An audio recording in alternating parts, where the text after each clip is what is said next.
saatnya kita memberikan masukan dan juga kritik terhadap kembang pajakan ke depannya. Terkait transfer digital, bukan hanya sekedar mengumpulkan pajak ya Pak, tapi tentang bagaimana kita mengangkat untuk meningkatkan kepatuhan pajak. Saya pertanyaan spesifik terlebih dahulu kepada Bapak Didi dan juga Bapak Arief.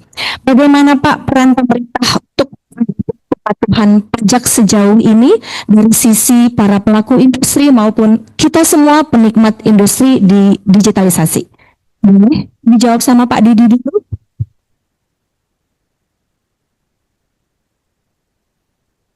Boleh pakai yang ini dulu Pak. Baik, terima kasih. Bismillahirrahmanirrahim. Assalamualaikum warahmatullahi wabarakatuh. Sekaligus untuk menyapa teman-teman semua ya, adik-adik yang ada mengikuti seminar nasional ini. Terima kasih Bu Dr. Indri atas pertanyaannya. Bagaimana kemudian meningkatkan ya untuk kepatuhan? Karena pada dasarnya kalau kita lihat susunan dari Undang-Undang Dasar kita sendiri, kemudian di situ sebenarnya ada di pasal 23A bahwa dalam keputusan maka kemudian harus ada undang-undang yang mendasarinya. Nah, atas dasar itulah kemudian ya ini konsensus pendiri bangsa kita, kemudian para pimpinan politik juga, kemudian yang mana kepatuhan ini dibentuk untuk sebagai bagian untuk karena kita butuh ya untuk kemudian operasional kegiatan sehari-hari di pemerintahan sendiri.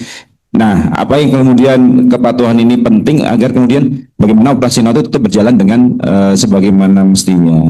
Bagaimana kemudian kebutuhan fasilitas umum, fasilitas sosial itu terpenuhi tentunya. Bahkan kemudian kalau kita lihat di RAPBN 2026 bahkan di situ ada perlindungan sosial yang kemudian kita menjaga agar daya beli masyarakat itu juga tetap bisa terjaga, pertumbuhan ekonomi tetap jalan. Intinya semua ini dibutuhkan untuk keperluan untuk berjalannya negara ini. Tidak saja itu ya, pada dasarnya bisa saja nanti teman yang ada di depan ini, adik-adik ini nanti 5 tahun ke depan, 10 tahun ke depan itu nanti menjadi kita harapkan jadi orang sukses semua, mau kan ya teman-teman semuanya.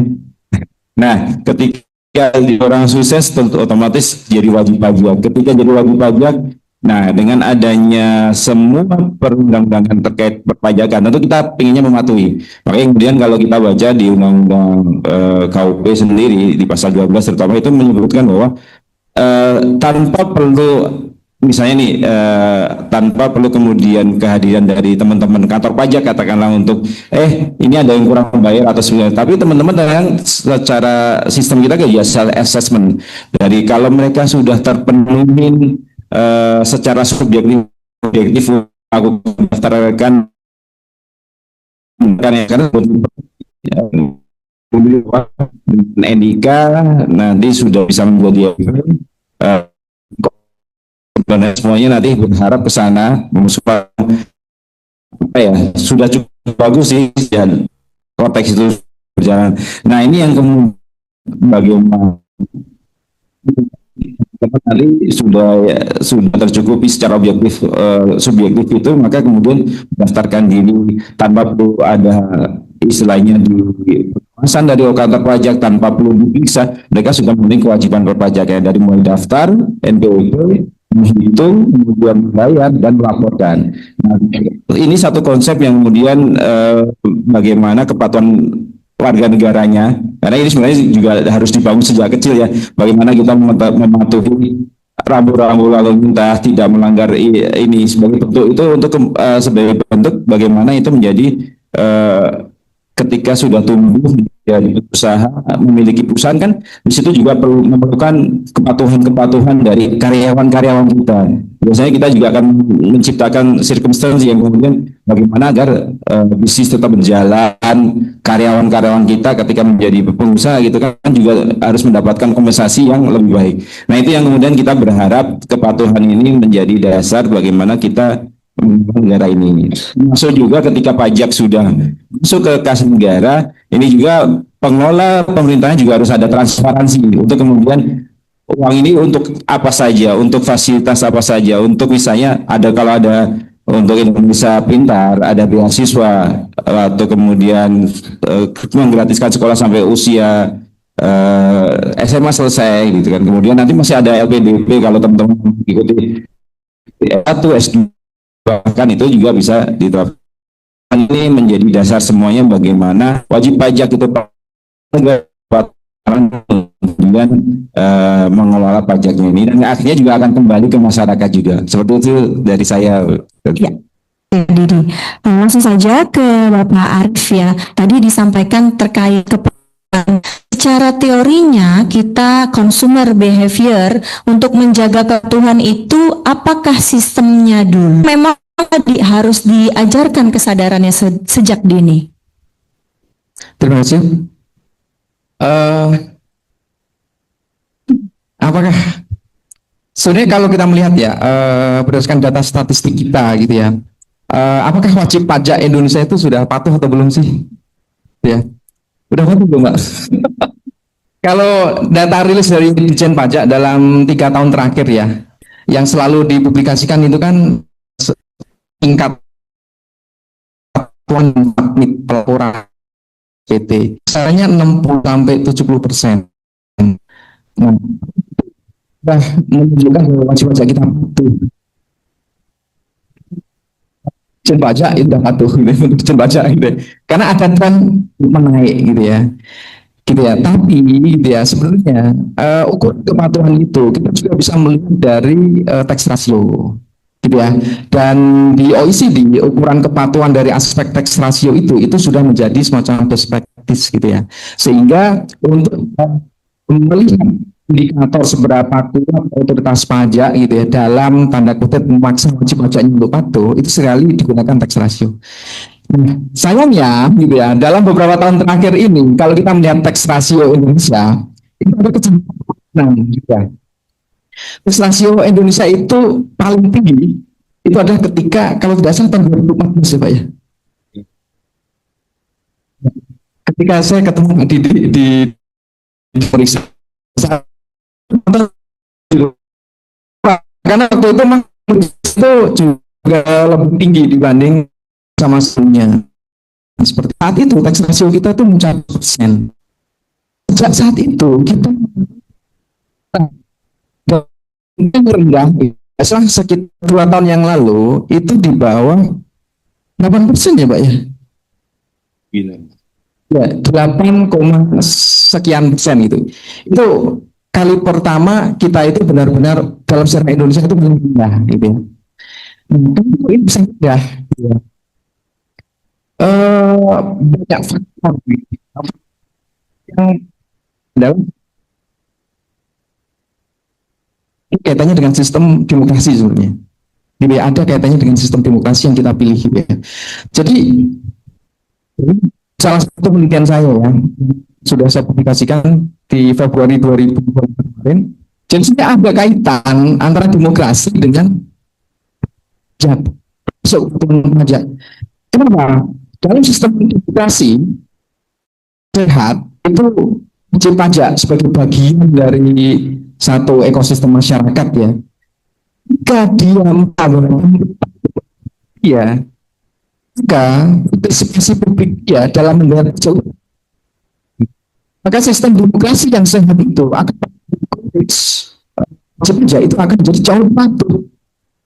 Sebaliknya, ketika sistem demokrasi itu tidak baik-baik saja, contoh seperti situasi yang sekarang nih, kalian lihat semua ya, pasti ya. Kemarin apa yang terjadi di Pati? Ada yang tahu Pati? Apa yang terjadi? Tarif pajak naik, enggak. Pajaknya gimana? Kalau tes itu kira-kira bayar pajak atau enggak? Enggak banget kan? Nah, kira-kira patuh enggak bayar pajak? Enggak patuh kan? Kenapa kok seperti itu? Nah, ini berarti ada masalah di sana. Jadi masyarakat menyampaikan aspirasi seperti itu tidak didengar oleh, nah, akhirnya mereka protes, gitu ya. Protesnya bisa protes fisik seperti kemarin, bisa juga bentuk tidak mau bayar pajak. Seperti itu. Pasif. di Facebook itu ada komunitas gitu ya, gerakan boikot pajak. Ternyata pesertanya itu banyak banget. Tahun 2016 itu, 2017 itu pesertanya hampir 1 juta loh, hampir 1 juta. Gerakan itu di Facebook, gitu ya, itu di Facebook.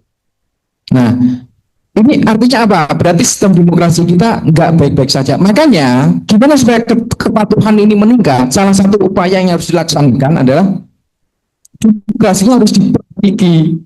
Jadi untuk meningkatkan kepatuhan itu nggak hanya tugas Dijen Pajak sebenarnya.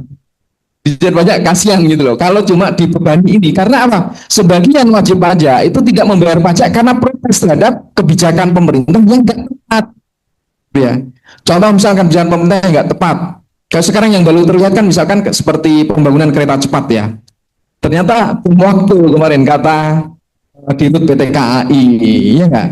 Kemudian IKN, ya, nggak seperti itu. Atau kalau kita melihat postur APBN kita, sebagai mahasiswa kalian tahu nggak? Yang untuk nyicil dan bayar utang berapa? APBN kita sebesar 2000 sampai 700 triliun itu untuk membayar cicilannya. Itu satu, ngapain kok kita bisa utang kayak gitu ya? Kemarin kita bangun IKN, bangun itu, kita cepat seperti itu. Nah, makanya ketika rakyat melihat itu, mereka jengkel gitu. Sehingga paling mudah, yang paling bisa mereka lakukan adalah menahan bayar pajak. Nah, sehingga gimana supaya mereka tidak menahan bayar pajak? Kinerja pemerintah juga harus dibenerin, nggak hanya kinerja Dijen Pajak, gitu ya. Itu satu hal yang menurut saya secara makro yang paling signifikan, khususnya untuk situasi yang sekarang. Nah, sekarang yang secara mikro, semenjak punya loh andil juga untuk membuat wajib pajak itu patuh. Andilnya yang pertama otomatis pemeriksaan, ya. Makin banyak diperiksa, otomatis wajib pajak makin takut dong, gitu ya. Cuma ada permasalahan yang struktural di sini. Dijen Pajak jumlah pegawainya itu terbatas coba ya. Jumlah pemeriksaannya lebih terbatas lagi. Sehingga tidak mungkin mereka bisa mengcover gitu ya pemeriksaan untuk seluruh wajib pajak. Jadi ada keterbatasan itu. Makanya itu keterbatasan itu Dijen Pajak kemarin merilis Cortex. Ya enggak? Cortex sudah punya akun Cortex semua yang ada di sini. Seharusnya sudah semua, tinggal diaktifkan atau enggak, ya enggak? Karena sekarang basisnya NIK, gitu ya. Nah, itu adalah upaya bagaimana supaya kewajiban perpajakan wajib pajak itu bisa menjadi jauh lebih mudah, ya, jauh lebih mudah. Hanya saja sayangnya kemarin di Januari ya Pak ya, itu mungkin karena antusiasme masyarakatnya luar biasa sehingga semuanya buka Cortex gitu ya. Sistemnya gitu ya Pak ya, itu yang terjadi gitu ya, sehingga kemarin menjadi trending topik juga gitu ya. Tapi sebenarnya niat Dijen Pajak itu sangat mulia, mempermudah rekan-rekan wajib pajak supaya gampang untuk bayar pajak, sehingga memang ada kaitannya gitu ya, seharusnya ada kaitannya. Namun penelitian saya dengan mahasiswa saya yang baru saja kemarin kami hendak publikasikan ya, karena baru saja selesai, itu ternyata akibat yang Cortex kemarin itu Pak, itu ternyata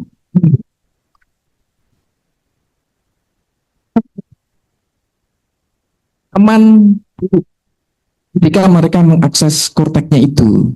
Jadi dalam survei yang kami lakukan di Jakarta Selatan Mbak, di Jakarta Selatan, waktu itu kita ambil sampel di KPP Setiabudi 1 dan 2, ambil sampel di situ. Ternyata itu ada yang sampai 10 kali mencoba mengakses Cortex itu dan gagal, dan ini buat apa?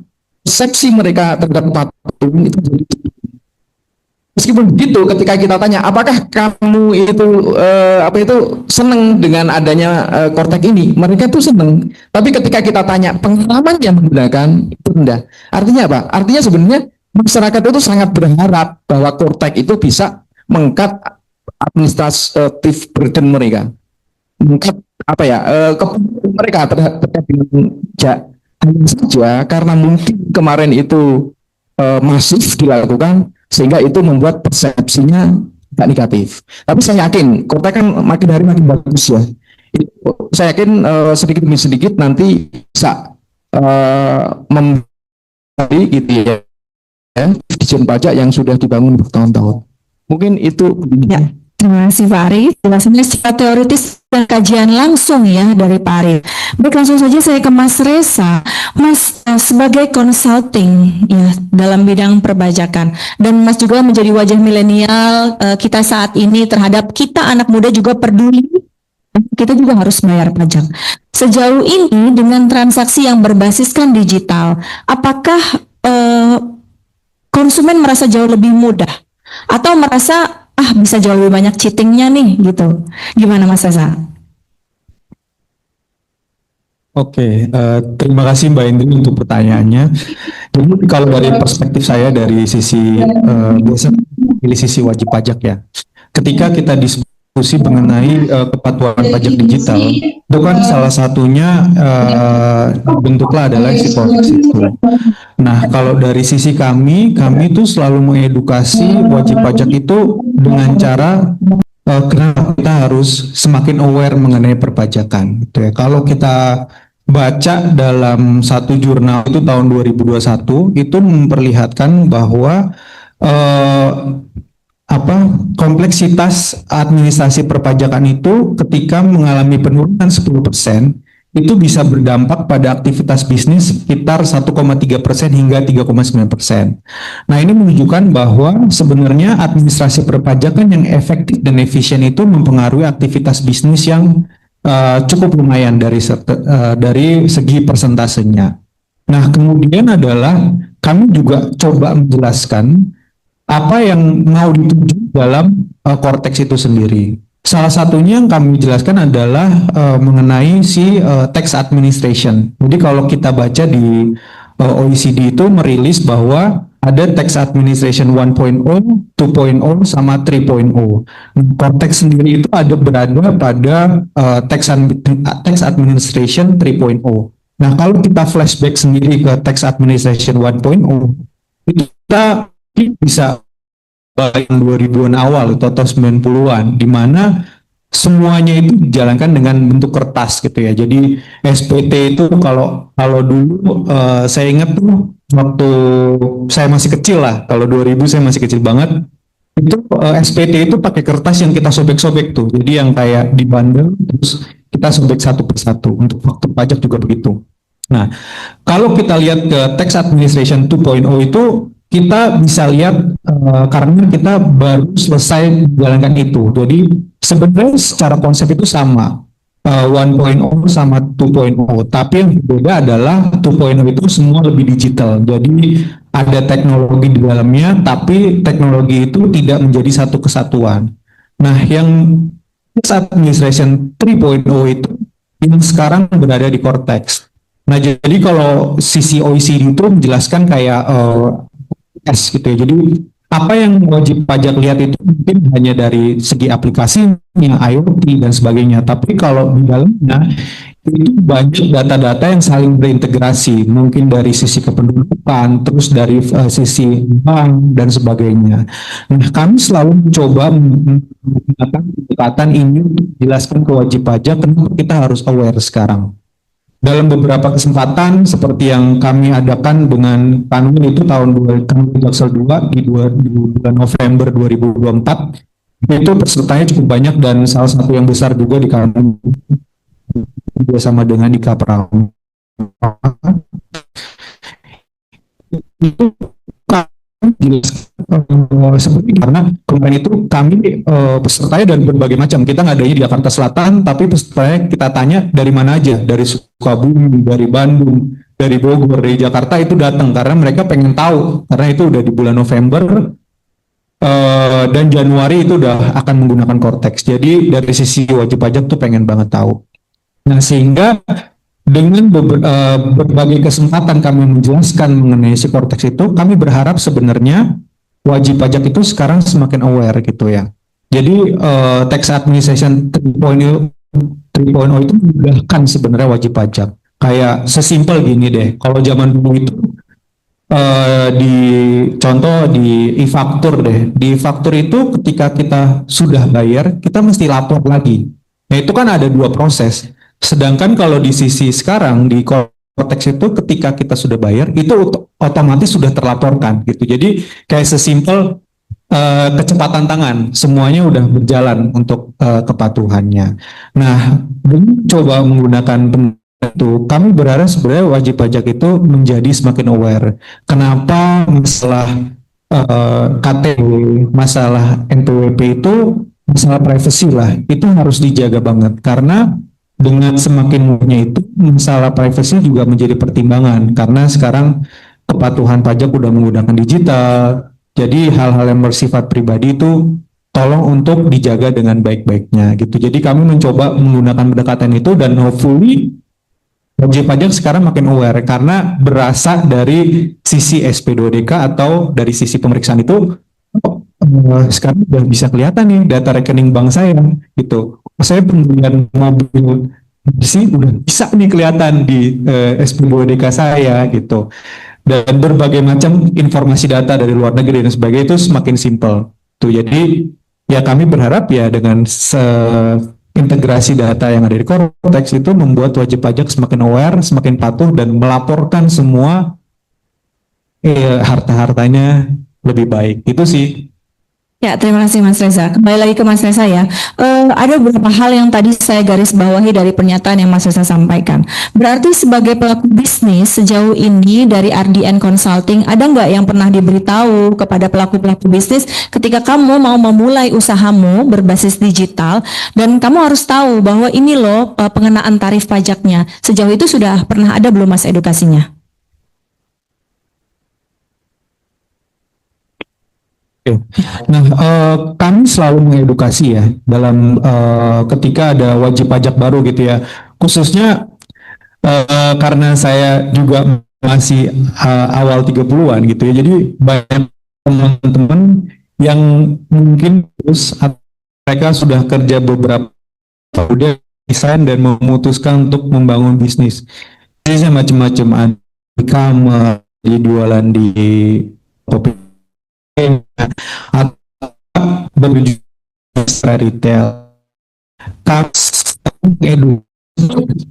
juga mereka sekarang adanya integrasi data semua semakin mudah dari sisi pajak. Kami memberitahu atau mengedukasi wajib pajak itu untuk jangan terlalu agresif kalau penghasilan dan kalau ada harus dibayarkan gitu karena cepat itu punya. Oke, terima kasih. Atau lagi kepada Pak Didi, Pak, sejauh ini kita bilang transformasi teks secara digital ya. Berarti sebagai praktisi yang memang Bapak menangani langsung kasusnya, Bapak lebih optimis ya terhadap pemungutan pajak yang jauh lebih adil dan transparan bisa terwujud saat ini. Terima kasih. Di sini ya, Bu Indri, tadi kita mencoba flashback karena dulu saya pertama kali masuk kerja di DJP kan tahun 96. Tahun 96 itu kita ingat banget waktu itu. Semuanya serba manual. Semuanya kita kalau teman-teman dari akuntansi ya, mungkin kita mesti buku tabularis yang besar sekali itu. Itu tahun 96 masih seperti itu. Membuat laporan pemeriksaan, seperti tadi dijelaskan Pak Rino juga masih manual. Ada satu komputer di satu seksi sih sebenarnya. Dan itu biasanya membuat gantian. Nah, 96 itu sebenarnya juga awal dari digitalisasi itu namanya ada perpajakan SIP. Bahkan di teman-teman itu sebenarnya juga waktu itu juga ada namanya Sismiop. Jadi mereka meminta wilayah dan kemudian setiap wilayah tadi juga kemudian indikasi siapa NOP-nya berapa dan seterusnya. Itu yang berawal dari situ. Itu kan berlanjut terus kemudian perubahan. Sampai tadi juga disinggung terkait registrasi secara online pun sebenarnya sudah dimulai di tahun 2007. Kemudian e-filing di awal 2011 atau 12 itu juga sudah mulai e-filing di situ. Meskipun ada namanya pelaporan sudah mulai berubah nih dari yang kertas tadi yang disampaikan Mas Reza tadi menjadi udah menggunakan aplikasi. Kalau waktu itu memang aplikasi yang masih aplikasi ISPT PPA Badan, pasal 21, PPN, kemudian pasal 22 itu dimulai. Kemudian faktur pajak, faktur namanya pada itu terbit sekitar 2014, 15 sudah mulai ini. Jadi itu jelas beranjak terus. Sebenarnya tapi flashback sedikit di tahun 2011 meskipun sebenarnya di undang-undang ketentuan dan tata pajak ini pasal 35A BJP sebenarnya berwenang untuk melakukan koleksi data dari instansi lembaga, asosiasi dan pihak ketiga dari IRAP tadi. Itu sudah ada peraturan pemerintah pasal itu ke-31 tahun 2012. Kemudian berlanjut ada beberapa tahapan. Nah, itu kemudian ketika sudah digital tapi waktu itu belum ada konteks ya, tapi kemudian kan masing-masing terpisah termasuk tadi data-data yang dikumpulkan dari IDAP tadi kan sebenarnya juga masih bisa, tapi sebenarnya sudah ada karena nanti tadi yang disampaikan Mas Desa, nanti ada SP2BK nanya kamu ternyata punya kredit bank sekian, padahal penghasilan sebulannya kan tidak bisa mencukupi untuk bayar cicilannya. Kenapa caranya? Itu salah satu kemudian data yang seperti itu disampaikan oleh wajib pajak itu bisa dianggap masih. Kemudian akhirnya timbul konteks ini itu kemudian istilahnya mengintegrasikan semua sistemnya. Ada kalau tidak salah 21 proses bisnis disatukan di sana. Harapan kita juga interkoneksi dengan pihak lain dari Dukcapil, dari OSS, kemudian dari AHU, ya wajib pajak. Ya tadi saya sampaikan di awal ya bahwa seharusnya secara kesadaran sendiri mereka ketika sudah secara subjektif maupun objektif terpenuhi harusnya mendaftarkan ya. Tapi dengan adanya data-data yang berasal dari instansi, lembaga, asosiasi dan pihak ketiga tadi, itu juga ketika mereka tidak mau mendaftar pun sudah bisa kemudian mendeteksi dari awal. Ternyata kalian sudah punya transaksi loh. Ini karena kita tahu bahwa kalau penghasilan kan dengan nama dan dalam bentuk apapun, nama kekayaan atau kemampuan ekonomis. Dari situ kan juga tahu ini orang tidak ada kegiatan tapi kok bisa beli mobil dan sebagainya untuk memastikan apakah benar yang bersangkutan dia. Nah, konteks ini nanti ketika proses aktivasi pun nanti sebenarnya juga akan melakukan sinkronisasi dengan katakanlah dengan Dukcapil terlebih dahulu. Kalau dua instansi badan usaha yayasan dan dia juga nanti akan melakukan koneksi dengan dari AHU untuk memastikan bahwa oh iya keberadaan si pemegang sahamnya ini dan siapa saja yang muncul di sana. Ini kemudian kita berharap dengan konteks itu dengan tadi disampaikan Mas Arief mungkin di awal memang butuh awal, kita berharap dengan semester 2 ini sudah banyak perbaikan, sudah sangat berkurang dan kemudian itu bisa mempermudah. Karena di konteks ini harapannya wajib pajak itu bahkan menanyakan sesuatu pun sebenarnya bisa dari konteks apa kebutuhan untuk memastikan bahwa nah ini yang kemudian kita berharap ya memang akhirnya edukasi masih diperlukan karena di akhir di semester 2 ini kita juga mulai untuk nanti pelaporan tahun depan sudah pakai konteks loh. Nah kita juga wajib pajak kemudian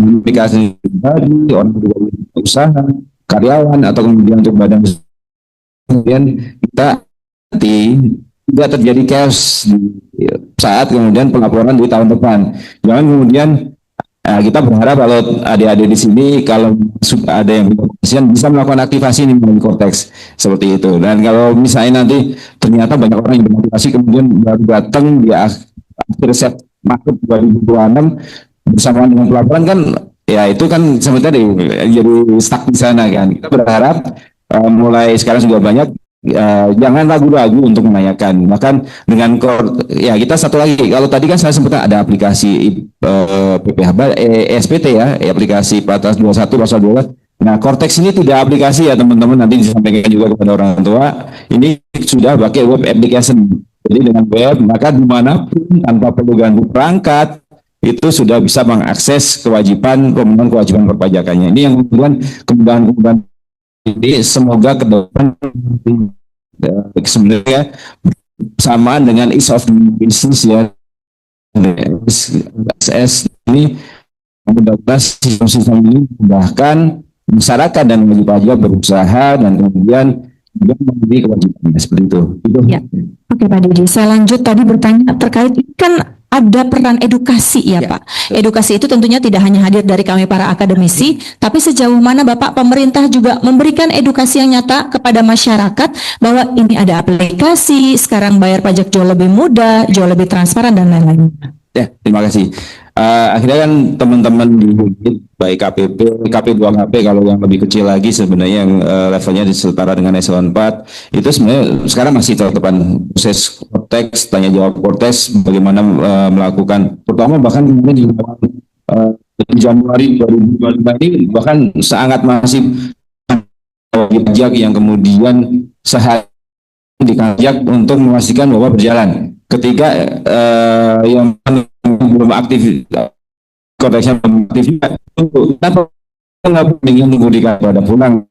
Nah, seperti edukasi itu tetap masih berjalan, bahkan teman-teman juga bisa memanfaatkan fasilitas yang ada. Kan ada Instagram Live yang kemudian nanti ada videonya bisa diakses ulang, ada YouTube dari berbagai unit-unit vertikal, silakan dimanfaatkan. Tapi kemudian untuk yang sekarang memang akhirnya kita prioritas ya untuk yang kemarin, makanya kemudian wajib pajak besar bagaimana prioritasnya sebenarnya penanganannya juga harus lebih cepat karena mereka menjadi bagian wajib pajak. Kemudian wajib pajak prominent itu juga bagian untuk istilahnya diakomodir pertanyaan-pertanyaan. Nah, ini edukasi ini tetap berjalan dengan masif.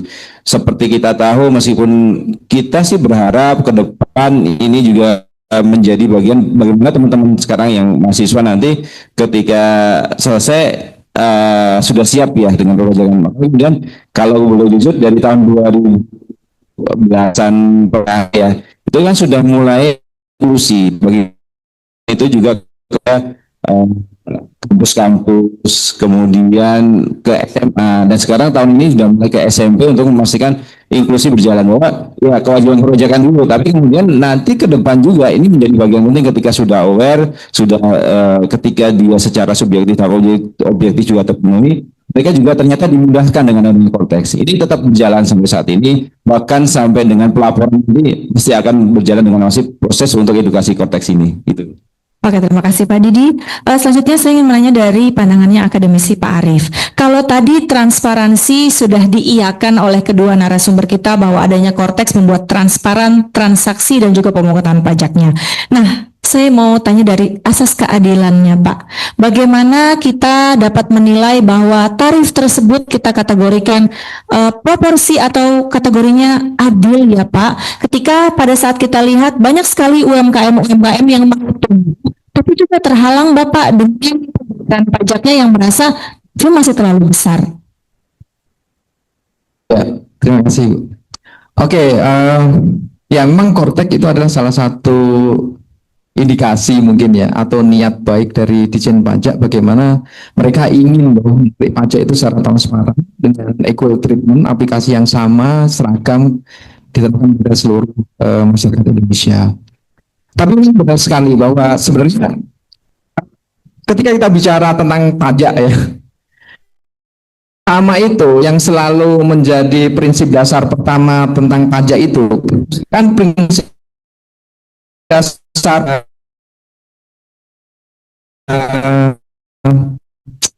itu Ford Canon dari Adam Smith ya, Ford Canon yang pertama gitu ya, mungkin yang pertama. Jadi prinsip untuk memungut pajak itu ketika otoritas pajak atau petugas pajak itu tidak memungut pajak, ada 4 hal yang harus diperhatikan gitu ya. Nah, hal pertama yang harus diperhatikan itu adalah aspek keadilan gitu ya. Jadi masyarakat gitu ya ketika membayar pajak itu pasti akan membandingkan dengan tetangga-tetangganya terlebih dahulu, itu pasti itu. Ketika nggak sebanding, sudah pasti dia akan protes gitu. Misalkan, aku bayar pajak 100.000, kok tetanggaku cuma 50.000, gitu ya.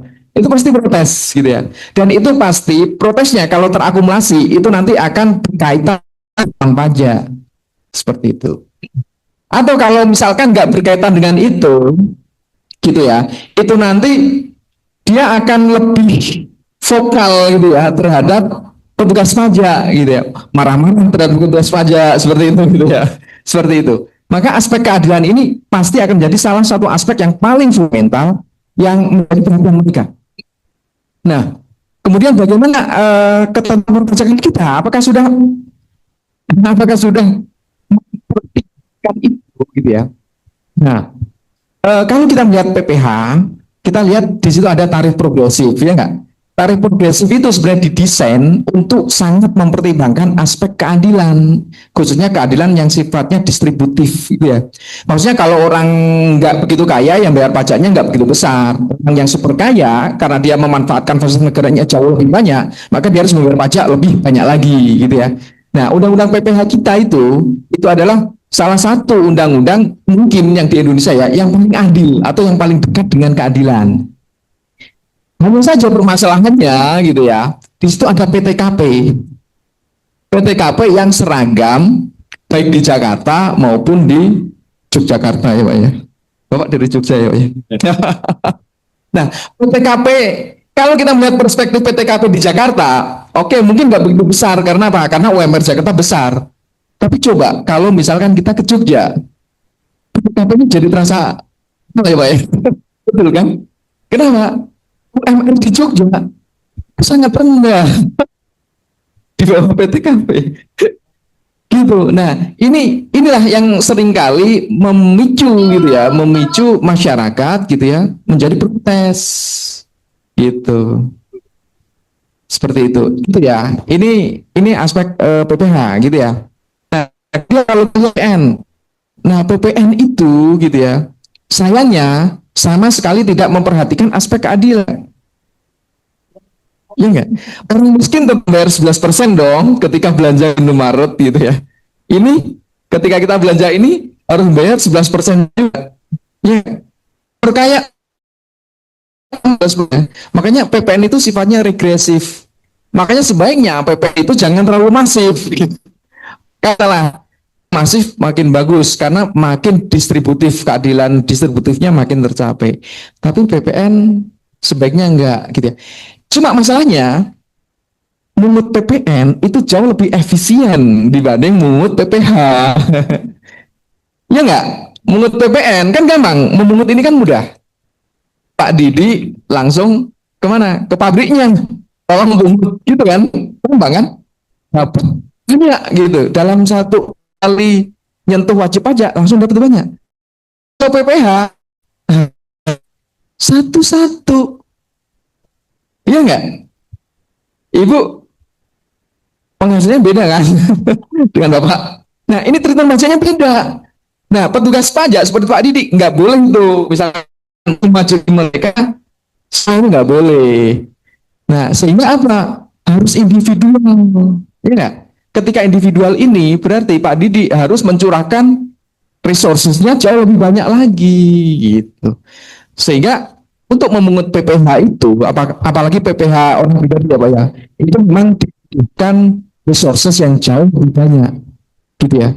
Nah, kita lihat struktur masyarakat juga, struktur demografis masyarakat. Kalau masyarakat kita kebanyakan itu PNS, karyawan, itu pajaknya gampang. Kalau struktur masyarakat kita lebih banyak UMR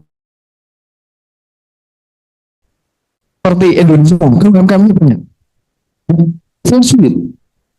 Apalagi kalau struktur masyarakat kita banyak politisinya, lebih sulit lagi gitu. Saya waktu di Jepang, ya kebetulan dapat beberapa mata kuliah gitu ya.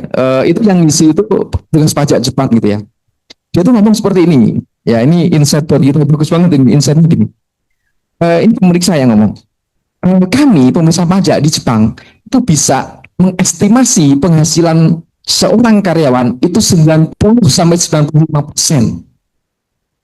Dari ngobrol itu kita bisa mengestimasi 90 sampai 95%. Gitu ya. Jadi kayak misalkan kita ngobrol, ibu kan statusnya kan PNS ya. Kemudian karyawan. Nah, misalkan kita ngobrol gitu ya, saya nanti bisa mengestimasi ibu kira-kira penghasilannya segini gitu ya. Nah, itu tingkat keakurasian 90 sampai 95%. Itu kalau karyawan, gitu ya. Kalau pengusaha, petugas pajak Jepang itu hanya mampu tingkat akurasinya 10 sampai 70%. usaha 60-70%. Kenapa? Penghasilan yang nggak terstruktur banyak sekali, ya nggak? Usahakan kayak gitu, ya nggak? Usahakan biasanya macam-macam tuh income-nya gitu ya. Tapi ada loh satu lagi golongan masyarakat yang petugas pajak cuma bisa memproyeksi itu 30-40% doang. Itu siapa? Itu siapa Bapak sekalian? Nah, sekarang lagi kita demo. Siapa? Politisi. Ya nggak? Coba kemarin kalian lihat flexingnya politisi, Pak. Kalian sudah lihat rumahnya Eko Patrio? Berapa miliar? Itu muncul 150 miliar, Pak. Itu udah dibacain belum, Pak? Saya kaget loh. Saya kaget banget gitu. Ya. Kemudian yang sekarang pergi ke mana? Ke Singapura katanya. Wakil ketua komisi. Udah dipecat ya. Dipecat menjadi anggota. Ada yang tahu? Ada yang LHKPN-nya? Kalian percaya dengan LHKPN-nya? Nah, itu di Jepang pun politisi itu, pemeriksa pajak itu cuma mampu mendeteksi sekitar 30 sampai 40. Di Indonesia bagaimana, Pak? Lebih sulit lagi ya, Bapak. Karena politisi kita itu kemana-mana gitu, termasuk ke petugas pajak, ya, Pak. Karena saya waktu jadi petugas pajak pun pernah gitu loh. Jadi ada anggota DPR datang ke ruangan gitu. Anggota DPR RI waktu itu. Ke Direktorat PP1 Pak waktu itu. Seperti itu. Jadi mereka kemana-mana. Nah, ya itu tadi ya. Jadi itu fenomena di lapangan seperti itu. Nah, kalau kita melihat fenomena sekarang, itu semuanya itu berangkat dari faktor ketidakadilan. Apa yang terjadi di Pati, ya, kemudian merambah di beberapa kabupaten yang lain, itu adalah bukti bahwa pajak itu belum mampu secara adil, gitu ya. Tiba-tiba khusus Pati itu kan NJOP naik ya, naik sampai 5 kali. Meskipun kalau pajaknya itu sebenarnya tidak naik 5 kali lipat, gitu ya, dan akhirnya dapat diskon juga gitu ya. Hanya saja image yang ditangkap oleh masyarakat ketika NJOP naik 5 kali, berarti pajak naik 5 kali dong. Bahkan saya dengar di Cirebon itu katanya mau naik 10 kali lipat gitu ya NJOP-nya. Seperti itu ya. Nah, ini menunjukkan apa? Ini menunjukkan bahwa struktur perpajakan kita itu belum mampu mendapatkan itu. Sulit, nggak cuma isu di Indonesia itu ya. Isu itu di luar negeri, isu keadilan perpajakan itu memang sulit. Itu tantangan bagi kita semua menurut saya. Ya, Bapak langsung saja. Tadi kan sempat disinggung UMKM ya. Nah, karena UMKM sebenarnya dengan UMKM tetap kita perhatikan karena bagaimanapun juga di Indonesia pelaku usaha tertinggi ya tetap UMKM sih sebenarnya. Meskipun nanti bagian dari kegiatan dari perusahaan besar juga merek-merek tertentu kadang-kadang menyertakan UMKM untuk melakukan kelengkapan usahanya. Nah, dengan adanya Undang-Undang Cipta Kerja yang kemarin muncul, sebenarnya kita sudah melakukan untuk UMKM yang omsetnya setahun tidak sampai 500 juta gitu kan.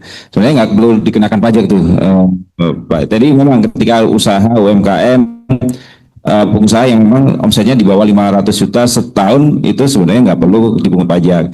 Nah, yang dari 500 juta sampai 4,8 miliar itu sebenarnya kalau kita ingat itu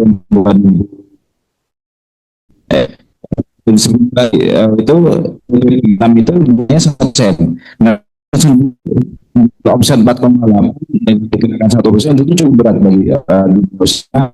Mungkin beberapa dan usaha seperti dagangan lain dan untung bahkan margin katakanlah sampai 3%, 5%. Nah, 1% itu bagi mereka itu terlalu tinggi. Nah, dengan Undang Cipta Kerja itu hanya berubah menjadi 5% itu dikenakan hanya yang omsetnya setelah 500 juta sampai nanti 4,8. Dan sebenarnya nanti juga kalau kita bahas lebih lanjut terkait e-commerce nanti akan ada ceritanya juga tuh. Tapi sebenarnya hal ini juga berlaku sama UMKM. Nah, dan agar pemerintah juga selama ini ya aware dengan keberadaan UMKM, mereka tidak terbebani pajak terlalu tinggi. Nah, kalau kemudian memang ada spend waktu yang harus diselesaikan, misalnya 3 tahun untuk badan usaha yang mulai usahanya untuk kemudian orang pribadi 7 tahun, setelah itu mereka menggunakan norma atau pembukuan. Nah, sebenarnya dengan menggunakan pembukuan itu kalau nggak perlu bayar pajak ya. Nah,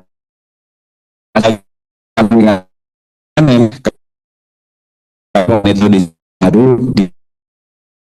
Iya, terima kasih Pak Didi. Saya juga membuka penanya ya dari pihak audiens, silahkan jika ingin bertanya. Tapi sebelumnya saya ingin bertanya kembali kepada Mas Reza selaku consulting dari DN. Sejauh ini Mas, adakah cerita yang memang menggambarkan kita tahu bahwa bisnis di e-commerce ini anak-anak mahasiswa juga udah bisa ya Mas. Bahkan saya pernah lihat di TikTok itu anak-anak mahasiswa yang juga mereka belajar mengimpor barang-barang dari luar negeri untuk didatangkan ke dalam. Ada nggak tentang memang paham terkait konsulting baru datang ke consulting, padahal cuma kecil-kecil ataunya laporan pajak kok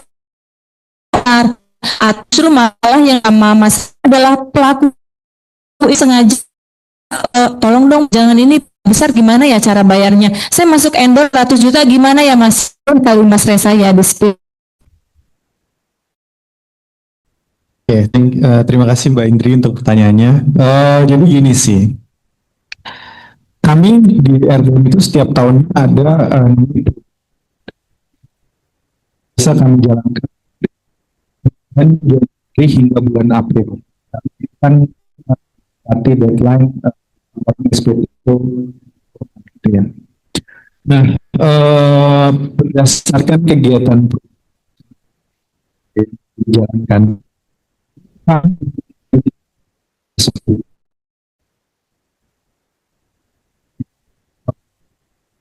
setting taruh ini kan itu pesanggrahan dikasih, tapi ternyata antusiasme aja sampai yang tinggal di BL itu datang ke teman, datang bisa melihat banyak sekali usaha itu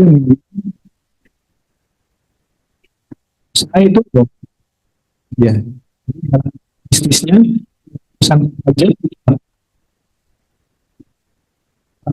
bisnis juga bikin buat akhirnya mereka nggak bisa bisnis gitu ya, buat mereka pasti lebih baik bisnis dulu. Itu sama lah. Jadi kebetulan saya kan sekretaris Banom di Jawa gitu. Nah, biasa jalan usaha dulu baru pajak belakangan. Jadi kalau berdasarkan cerita itu banyak sekali gitu ya. Akhirnya ya coba untuk kita ngedukasi dulu dari kegiatan program kita edukasi. Pertama itu mengenai aturan perpajakan usaha yang dijalankan. Setelah itu ya kami kembalikan kepada para peserta program keren gitu, apakah mereka memang mau membayarkan pajaknya atau enggak gitu ya, karena kadang dengan mereka tidak mendapatkan edukasi di awal mengenai perpajakannya itu, di akhir baru besar juga nih kewajiban perpajakannya gitu. Jadi ya itu banyak ya. Tapi kalau dari sisi kami, tentu karena kami teman-teman di RDN itu adalah konsultan pajak di bawah IKPI, kami jelas bahwa sebagai tax intermediaries gitu. Jadi antara wajib pajak dengan otoritas perpajakan. Jadi kami juga memiliki kode etik untuk tidak melakukan hal-hal tersebut gitu ya. Jadi untuk masalah influence untuk bayar pajak kekecilan dan sebagainya kami tidak, selama memang aturannya jelas ya kami jalankan di sisi itu. Itu sih Mbak Indri. Oke Mas Reza, sejauh ini jenis usaha atau pebisnis dalam bidang apa yang mudah untuk Mas Reza influence atau tadi memang dia punya kesadaran yang tinggi terhadap kepatuhan pajak? Nah, jadi karakteristik dari sisi pengusaha itu juga perlu dilihat gitu ya. Kalau karakteristik pengusaha tersebut dia pengen besar gitu ya, yang besar, terus bisnisnya pengen jangka panjang, jadi ada going concern-nya, tentu masalah perpajakan mereka akan aware. Kenapa? Karena ketika nanti usaha sudah semakin besar dan mereka tidak mulai untuk membayarkan pajaknya atau membayar pajakannya, itu akan menjadi bom waktu di masa depan. Jadi mengenai karakteristik usahanya. Kedua adalah mengenai karakteristik bisnisnya, gitu ya. Ya, kalau memang bermain bisnisnya di ya seperti banyak politisi lah di sumber daya alam dan sebagainya, itu karakternya memang ya begitu deh. Itu saya nggak bisa ngomong kayak gimana, tapi ya begitu deh. Itu jadi dua tuh saya kalau melihat tuh dari karakteristiknya usaha sama jenis industri yang dijalankan. Nah itu sih. Jadi ya itu mungkin cerita-cerita dikit ya gitu. Itu Mbak Indri. Ya, ya, oke. Terima kasih Mas Reza. Coba kita lihat dulu untuk dari audiens, ada yang memiliki pertanyaan? Oke, masih belum. Kita lanjutkan lagi diskusi menarik ini. Kalau saya langsung ke Pak Arief ya, memang jawaban dari Pak Arief ini benar-benar kalau kata masyarakat itu pro rakyat ya Bapak ya. Tadi disampaikan di awal kita tuh bikin IKN dari APBN, hutang negara yang ngebayar jadi beban rakyat. Kita baru-baru ini Bapak sebagai dosen dan juga guru dinyatakan sebagai beban negara ya Pak. Jadi Bapak kan dulu pernah menjadi praktisi, sekarang Bapak menjadi akademisi. Coba dong Pak, ada nggak pandangan Bapak ke depannya? Apa sih Pak yang kurang dari negara ini? Banyak ya sebenarnya kita coba lihat dari sisi untuk meningkatkan APBN.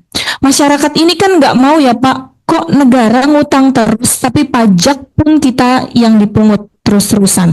Kita mungkin kalau mau bilang secara keadilan, tadi Bapak bilang pemulung yang benefit hari ini harganya sama dengan saya PNS yang juga membenefit dengan teks yang sama. Tapi setidaknya ada upaya juga dari negara untuk mensinkronkan apa yang dikeluhkan masyarakat terhadap yang sudah gitu Pak, dan menjadi negara. Gimana itu Pak? Ini pertanyaannya susah banget.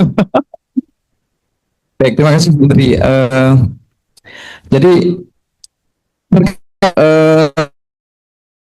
terkait ini dulu, beban negara dulu ya. Itu kan ini saya perlu meluruskan karena saya termasuk Kementerian Keuangan. Sebenarnya kalau mahasiswa semua dan seluruh audiens yang ada di sini itu adalah potongan ya. Jadi narasi utuhnya itu bukan seperti itu. Sebenarnya Menteri Keuangan Bu SMI itu menjelaskan, itu semua bertanya, diskusi itu bukan diskusi. Apakah seluruh guru pendidik itulah intinya, apakah semuanya itu harus APBN yang menanggung? Itu sebenarnya adalah pertanyaan gitu loh. Jadi itu bukan pernyataan, itu sebenarnya pertanyaan yang apa? Karena kan guru itu ada yang ASN, oke itu APBN memang, tapi kan ada guru yang non ASN kan, dan itu kan di luar APBN, ya enggak? Dan itu selama ini itu bisa loh, misalkan lembaga-lembaga pendidikan itu tetap sustain untuk memberikan kompensasi. Memang jadi kalau ya kita lihat misalkan guru-guru yang ada di sekolah-sekolah yang internasional layak sekali kan, tapi memang ada gap yang luar biasa di desa-desa, mereka itu full pengabdian seperti itu. Itu dulu ya, mohon maaf. Ini sekalian saya ini. Kemudian yang kedua, ya nggak cukup ya kita ya selama ini kalau kita melihat struktur APBN kita itu pernah ya APBN kita itu penerimaan pajak kita itu membiayai sampai 70% total APBN ya, 70 sampai 80 bahkan itu pernah kalau nggak salah itu 2000 itu kita pernah rasio kita bagus gitu, kemudian rakyat terhadap penerimaan pajak itu lagi tinggi-tingginya karena waktu itu baru modernisasi ya Pak ya 2007 kan modernisasi ya.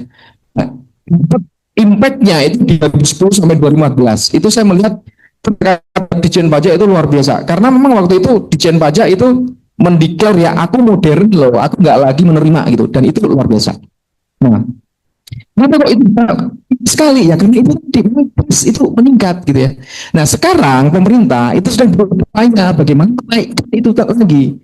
Itu tadi tax ratio kita itu dari yang pernah 14% itu jadi sekarang di bawah 9%. Bahkan ada 4%. Nah ini kemana ini? Uang yang harusnya masuk ke Ditjen Pajak atau masuk ke APBN, tapi kemana-mana. Kemana-mana ini masih hipotesis saya Bu ya. Ini baru mau saya teliti ini. Hipotesis saya, uang ini masuk ke itu tadi ke politisi, aparat yang nggak benar seperti itu.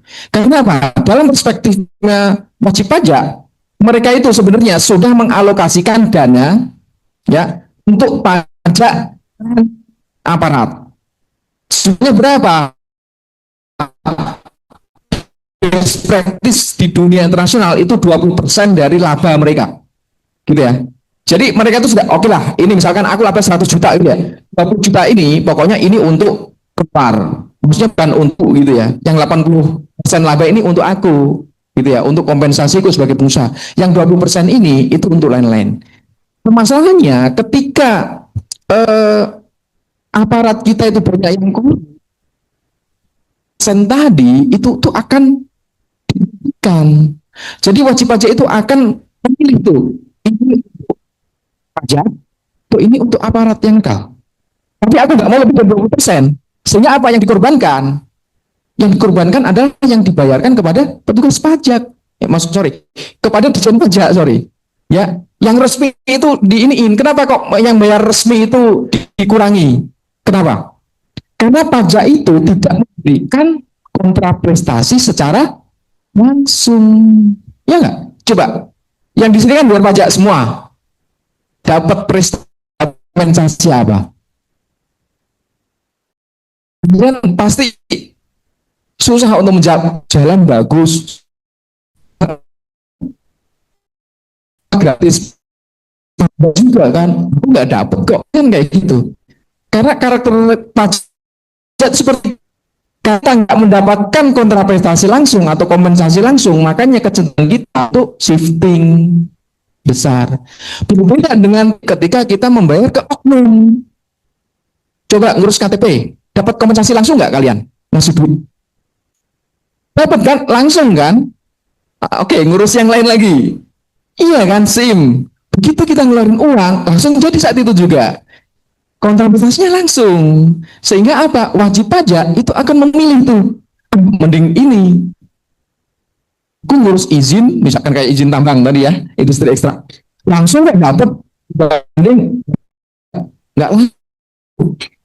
Nah, gimana supaya kita itu nggak berada situasi yang seperti ini? Ini tadi ditertibkan. Kemudian ditertibkan. Gitu ya.